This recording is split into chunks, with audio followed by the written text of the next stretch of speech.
Hello and welcome back to another episode of Old Ass Cameras. I'm Sean Treadway, and today we're going to be talking about this guy.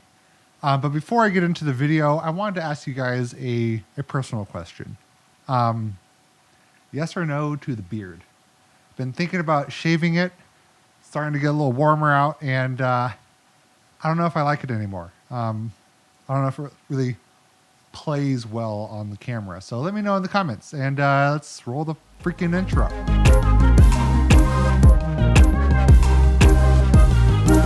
Today I'm going to be talking about the Kodak No. 1A Autographic Camera.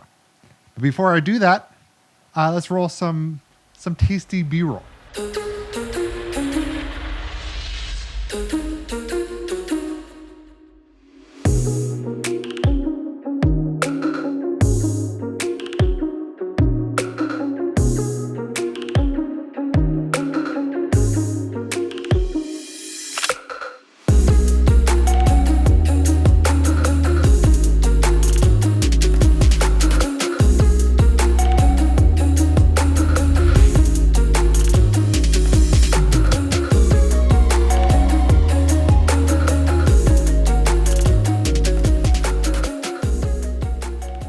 Hope you enjoyed that as much as I did. So this camera was introduced in April of 1914. So that's what, 26 years old? So this camera was introduced in April of 1914, making it 106 years old in just a couple months. Not a couple months after introduction, but like a couple months from now. It was later discontinued in 1927.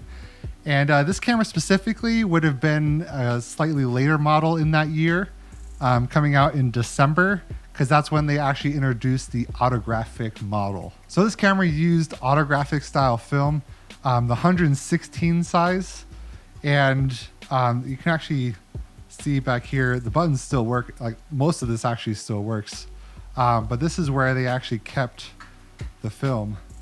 So as you can see by the size here, that's the whole size of your photo, roughly 2.5 inches by 4 1/4, I think, which makes it about like the size of my cell phone screen, which is actually kind of cool. And this little guy here actually winds your film up, so you can actually pull the film across. So you would have loaded it in here, and then your finished roll would be right there. So the lens on this camera was a meniscus achromatic, or rapid rectilinear. That's kind of a mouthful there. But what it basically means is that they have 2 to 3 groups of 2 elements that kind of offset the light from each other and help reduce chromatic aberration. So it made a better, crisper photo overall. Yeah, I wasn't really able to find any photos from this camera, and I highly doubt that they make this film anymore, or else I would take this thing out. Because as you saw from the B-roll sequence, the shutter release button still works. So the original cost of this camera was anywhere from $11 to $24, which when you inflation calculate that, that goes anywhere from $284 to $619. Like, could you imagine paying $619 for this thing? I actually paid $20 for it at a consignment shop here in town.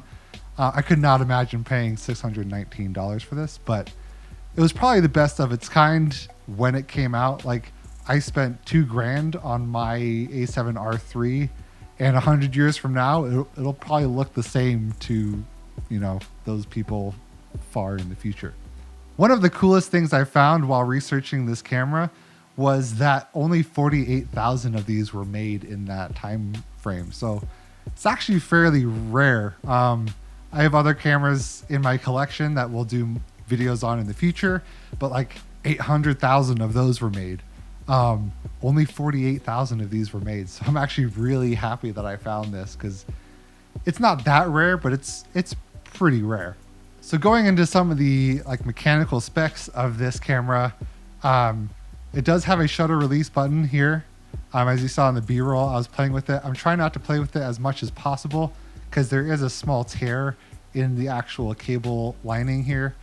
But it does work. It does have different shutter speeds. So if you click this little guy over, it actually changes the shutter speed. And then this also is like your aperture. I don't know if you can really see that, but it's opening and closing the aperture ring on the outside to let more light in. The other really cool thing I found is that there's a little button on the side here that you can actually press, and if I can find it, there we go. So you can press that, and this is how you pull focus. So there's a little graph here that shows you different feet, different distances. And so depending on how far away your subject was, you would move this to the right spot to get focus right. And that's how you got your focus. Some of the other things I liked about this guy is that, so this all folds into itself and becomes a little, I don't know, kind of pill-shaped camera. But the thing that helps you pull out the camera also turns into a kickstand.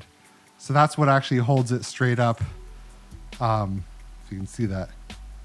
Holds it up there. And then it also has a second one on the side here that folds out. So if you're doing kind of like landscape style photos, it's also flat depending on what you're setting it on.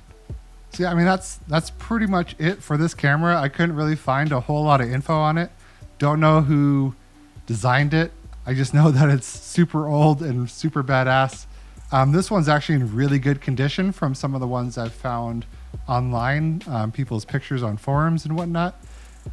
There is a bit of like delaminating on the leather right here. So in the future, I might try to figure out what kind of glue I can use and just make sure that doesn't get any worse. But for the most part, I'm going to keep it the same. I might make a quick episode on restoring it.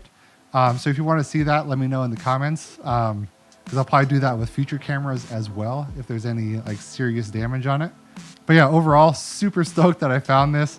It was literally just lying there in its closed up form, which I don't want to keep pulling it in and out because I'm afraid I'm going to break it. So I'm not going to show you how to scrunch it up. But basically, I can show you part of it. It goes in like this, and you can push it all the way in.